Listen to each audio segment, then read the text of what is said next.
Во последните 3 години во земјава регистрирани се 12 фемициди, а 4 од нив се случиле годинава. Предолго се молчи за родово базираното насилство, кое се почесто завршува со најтрагичен исход. Од ХЕРА вела дека жените не се чувствуваат безбедно и голем дел од нив ниту знаат да го препознаат насилството, ниту каде да побараат помош. Тие потенцираат дека секоја задоцнета институционална мерка може да значи изгубен живот. Бараме поголема меѓусекторска соработка. Во превенцијата огромна е улогата на образованието. Да се доближат овие теми до младите, да се научат да препознаат ризик, да побараат помош, да изградат здрави и безбедни односи. Бараме соработка и на времено реагирање. Од центрите за социјална работа при Министерство за труд и социјална политика до МВР, Министерството за правда и судовите. Студентите кои се волонтери во ХЕРА потсетуваат дека бројките носат човечки лица, судбини и трауми кои не смеат да останат невидливи.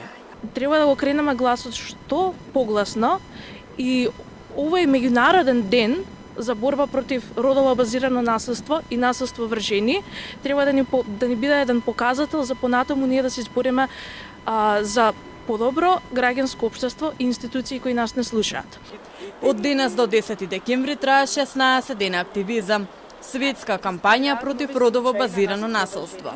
Од Националниот совет за родова рамноправност ги повикуваат жените кои се соочуваат со овој проблем да пријават. Нашата порака денес е јасна.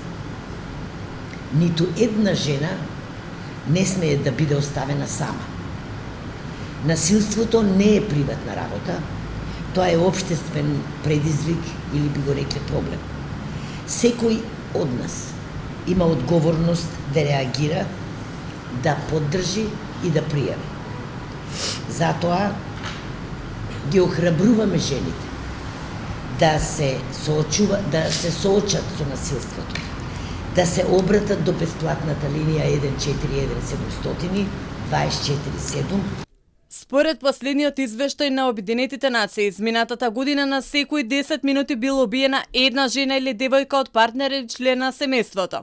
Во 2024 година 83.000 жени и девојки биле намерно убиени, а во повеќе од половина случаи сторителот бил член на семејството или партнер.